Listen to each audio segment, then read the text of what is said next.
ಕಬ್ಬಿನಲ್ಲಿ ಅದರಲ್ಲೂ ಕೂಳೆ ಬೆಳೆ ಬಿಟ್ಟಾಗ ತರಗು ನಿರ್ವಹಣೆ ಭಾಳ ಇಂಪಾರ್ಟೆಂಟು. ಈಗ ತರಗು ಸಾಮಾನ್ಯವಾಗಿ ಒಂದು ಎಕರೆಗೆ ನಮ್ಮ ತರಗೆ ನಿಮಗೆ 3-4 ಟನ್ ಸಿಗುತ್ತೆ.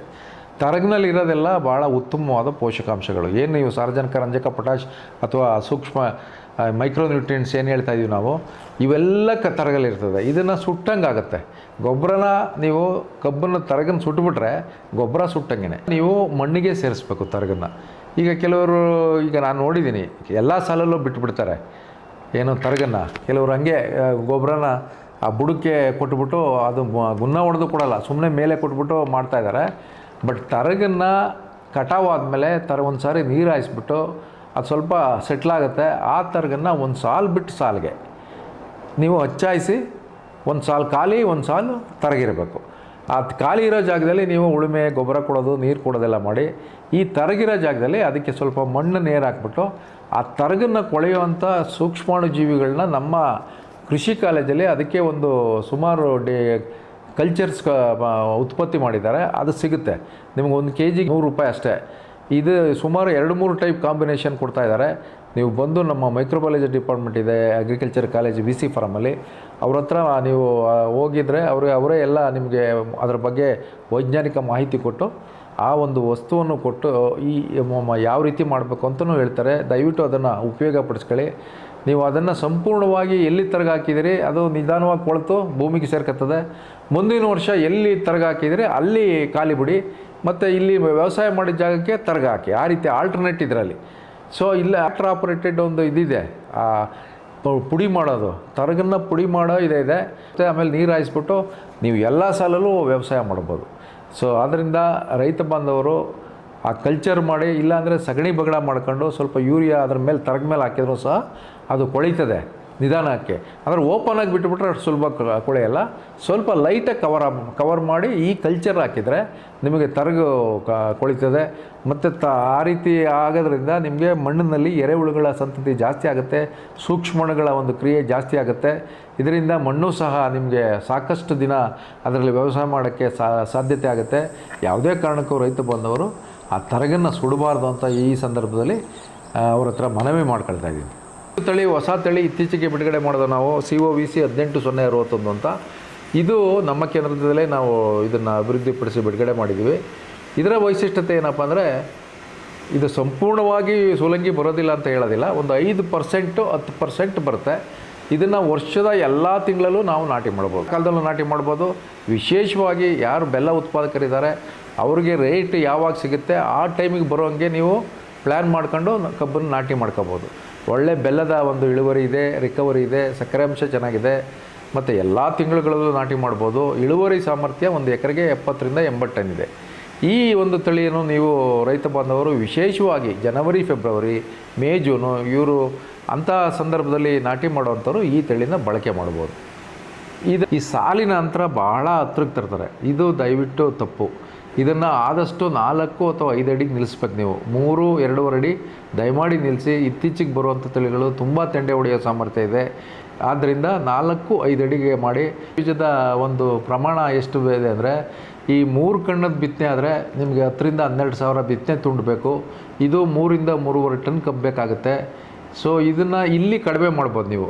ಈಗ ಒಂದು ಕಣ್ಣಲ್ಲೂ ನಾವು ನಾಟಿ ಮಾಡ್ಬೋದು. 1 ಎಕರೆಗೆ 1 ಕಣ್ಣಲ್ಲಿ ನೀವು ನಾಟಿ ಮಾಡಿದರೆ 1 ಟನ್ ಸಾಕು. ಸೊ ಇಲ್ಲಿ ನೀವು 3-3.5 ಟನ್ ತಗೊಳ್ಳೋ ಜಾಗದಲ್ಲಿ 1 ಟನ್ ಮಾಡಿದರೆ ಸಾಕಷ್ಟು ನಮಗೆ ಖರ್ಚು ಉಳಿತದೆ. ಇದು ಹೇಗಪ್ಪ ಮಾಡೋದು ಅಂದರೆ, 1 ಕಣ್ಣಲ್ಲಿ ನೀವು ಬಿತ್ತನೆ ಮಾಡ್ಕೊಂಡು ಅದಕ್ಕೊಂದು ಮಿಷಿನೇ ಇದೆ, ಸಿಂಗಲ್ ಐಬರ್ಡ್ ಕಟ್ಟರ್ ಅಂತ. ಆ ಒಂದು ಮಿಷಿನಲ್ಲಿ ನೀವು ಕಟ್ ಮಾಡಿ ಈಸಿಯಾಗಿ ಅದು 2,500-3,000 ರೂಪಾಯಿ ಒಂದಕ್ಕೆ.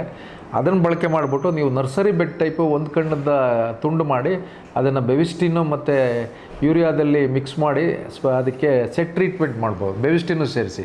ಅದನ್ನು ಮಾಡಿ ನೀವು ಪಾಲಿಥೀನ್ ಕವರ್ಗಾರು ಸಿಂಗಲ್ ಐಬರ್ಡ್ ಪ್ಲ್ಯಾಂಟಿಂಗ್ ಮಾಡ್ಬೋದು. ಅಥವಾ ನರ್ಸರಿ ಬೆಡ್ ಮಾಡಿ ಒಂದ್ರ ಪಕ್ಕ ನೀವು 1 ಕಣ್ಣನ್ನು ಮಾಡಿ ಅದನ್ನು ಪ್ಲ್ಯಾಂಟಿಂಗ್ ಮಾಡಿದರೆ ನೀವು 30-35 ದಿವಸಕ್ಕೆ ಸಸಿಗಳು ಭಾಳ ಚೆನ್ನಾಗಿ ಬರ್ತದೆ. ಅದಕ್ಕೆ ಕೆಂಪು ಮಣ್ಣು, ಮರಳು ಮತ್ತು ಕೊಟ್ಟಿಗೆ ಗೊಬ್ಬರ ಎಲ್ಲ ಮಿಕ್ಸ್ ಮಾಡಿ ಬೆಡ್ ಮಾಡಿ, ಸೊ ಎಲೆ ಗಿಡ ಬಂದಮೇಲೆ ಅದಕ್ಕೆ ಸ್ವಲ್ಪ ಪೋಷಕಾಂಶಗಳ ಸ್ಪ್ರೇ ಮಾಡಬೇಕು. 19-19 ಅಂತ ಇದೆ, ಅದನ್ನು ಸ್ಪ್ರೇ ಮಾಡಿದರೆ ಎಲೆಗಳು ಭಾಳ ಹಚ್ಚ ಹಸಿರಾಗಿ ಆರೋಗ್ಯವಾಗಿ ಬರ್ತವೆ. ಇದನ್ನು 30-35 ದಿವಸ ಸೀಡ್ಲಿಂಗ್ ಬಂದಮೇಲೆ ಇದನ್ನು ಮೇನ್ ಫೀಲ್ಡ್ಗೆ ನೀವು ತೊಗೊಂಡೋಗಿ ಗಿಡದಿಂದ ಗಿಡಕ್ಕೆ 1.5 ಅಥವಾ 2 ಅಡಿ, ಸಾಲಿನ ಸಾಲಿಗೆ 4 ಅಥವಾ 5 ಅಡಿ ಈ ಅಂತರದಲ್ಲಿ ಮಾಡಿದರೆ ನಿಮಗೆ ಖರ್ಚು ಉಳಿತದೆ. ನಿಮಗೆ 3 ಟನ್ ಅವಶ್ಯಕತೆ ಇಲ್ಲ. ಈಗ ಆರಾಮಾಗಿ 1 ಟನ್ನಲ್ಲೇ ಕಬ್ಬನ್ನು ಇಲ್ಲಿ ಉಳಿತಾಯ ಮಾಡ್ಬೋದು. ಕಳೆನಾಶಕದಲ್ಲಿ ತಪ್ಪು ಮಾಡ್ತಾಯಿದ್ದಾರೆ ರೈತರು, ಯಥೇಚ್ಛವಾಗಿ ಕಳೆನಾಶಕ ಹೊಡಿತಾ ಇದ್ದಾರೆ. ಸೊ ಇದು ತಪ್ಪು. ಇಷ್ಟು ಶಿಫಾರಸು ಮಾಡಿದ್ದೀವಿ, ಎಷ್ಟು ನೀರಲ್ಲಿ ಹೊಡಿಬೇಕು ಅದನ್ನು ಮಾಡ್ತಾಯಿಲ್ಲ. ನಮ್ಮ ಶಿಫಾರಸು ಇರೋದು 1 ಎಕರೆಗೆ ಈ ಉದಯಪೂರ್ವಕ ಕಳೆನಾಶಕ ಅಂತ ಅಟ್ರಜಿನ್ ಅಂತಿದೆ, ಅದಿದೆ. ಅದನ್ನು ನಾಟಿ ಮಾಡಿದ 3-5 ದಿವಸದೊಳಗಡೆ ನೀವು 1 ಎಕರೆಗೆ 1 kg ಅಂತೆ 300 ಲೀಟ್ರ್ ನೀರಿನಲ್ಲಿ ಕರಗಿಸಿ ಸಿಂಪಡಣೆ ಮಾಡಬೇಕು. ಬಟ್ ನಮ್ಮ ರೈತ ಬಾಂಧವರು ಅಷ್ಟು ನೀರನ್ನು ಬಳಕೆ ಮಾಡ್ತಾಯಿಲ್ಲ. 6-8 ಕ್ಯಾನ್ ಮಾತ್ರ ಅಷ್ಟೇ ಬಳಸ್ತಾ ಇರೋದು. ಶಿಫಾರಸಿನ ಪ್ರಕಾರ 20 ಕ್ಯಾನಲ್ಲಿ ನೀವು ಸ್ಪ್ರೇ ಮಾಡಬೇಕಾಗುತ್ತೆ. ಅದನ್ನು ಯೂನಿಫಾರ್ಮಾಗಿ ಸ್ಪ್ರೇ ಮಾಡಬೇಕು, ಹಿಮ್ಮುಖವಾಗಿ ತುಳಿಬಾರ್ದು, ಹಿಮ್ಮುಖವಾಗಿ ಮಾಡಬೇಕು. 2 ಕಳೆನಾಶಕವು ಭಾಳ ಪರಿಣಾಮಕಾರಿಯಾಗಿ ಕೆಲಸ ಮಾಡ್ತಾವೆ ಕಬ್ಬಿನ ಬೆಳೆಯಲ್ಲಿ.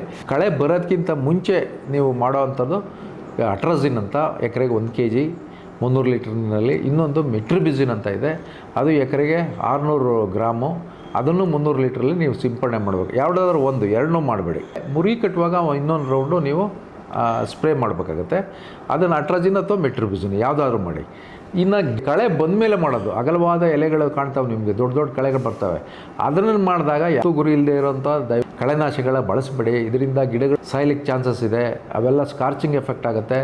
ಏನು ಶಿಫಾರಸು ಮಾಡಿದೆ ಅಥವಾ ನಿಮ್ಗೆ ಗೊತ್ತಿಲ್ಲ ಅಂದರೆ ನಮ್ಮ ಒಂದು ಕೇಂದ್ರಕ್ಕೆ ಭೇಟಿ ಕೊಟ್ಟು ಅದ್ರ ಬಗ್ಗೆ ಸರಿಯಾದ ಮಾಹಿತಿ ತೊಗೊಳ್ಳಿ, ಇಲ್ಲವ್ರು ಕೃಷಿ ಇಲಾಖೆಯಲ್ಲಿ ತೊಗೊಳ್ಳಿ.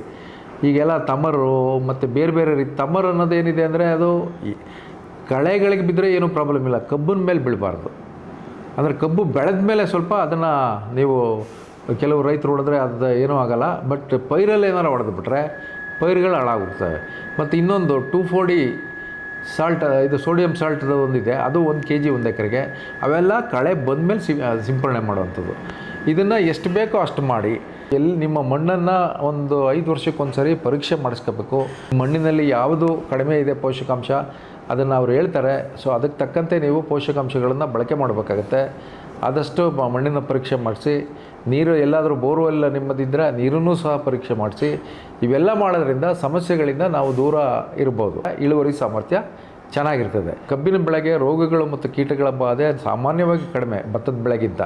ಸೊ ಆರಂಭದಲ್ಲಿ ನಾಟಿ ಮಾಡಿದ 1-1.5 ತಿಂಗಳಲ್ಲಿ ನಿಮಗೆ ಈ ಹಾದಿ ಸುಳಿ ಕೊರೆಯೋ ಹುಳ ಬರ್ತದೆ.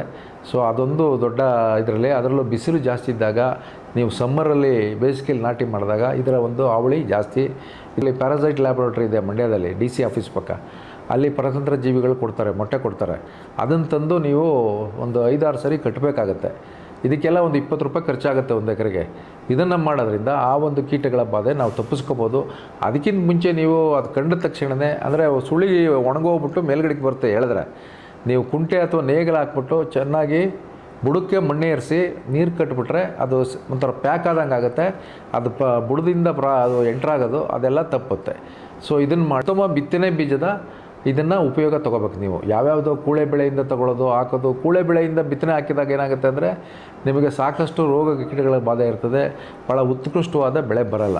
ಮೊದಲನೇ ಬೆಳೆ ವಯಸ್ಸು 8-10 ತಿಂಗಳಿರಬೇಕು, ಅಂಥ 5ರಿಂದ ಬಿತ್ತನೆ ತೊಗೊಳ್ಳಿ. ಇಲ್ಲೇ ನೀವು ಹೇಳಿದರೆ ನೀವು ಖಂಡಿತ ಒಂದು 15-20% ಇಳುವರಿ ಕುಂಠಿತ ಆಗುತ್ತೆ. ರೋಗ ಕೀಟಗಳ ಬಾಧೆ ಜಾಸ್ತಿ ಆಗುತ್ತೆ.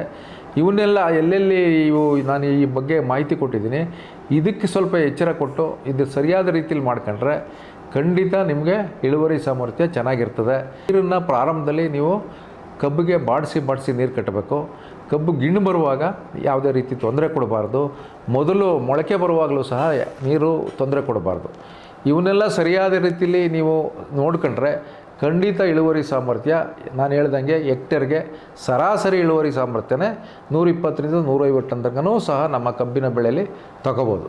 ಇದನ್ನು ದಯಮಾಡಿ ಭಾಳ ಎಚ್ಚರ ವಹಿಸಿ ಶ್ರದ್ಧೆಯಿಂದ ನೀವು ಕಬ್ಬಿನ ಬೇಸಾಯ ಸಾಗುವಳಿ ಮಾಡಿದರೆ ಖಂಡಿತ ಒಳ್ಳೆಯ ಲಾಭ ತಗೋಬೋದು.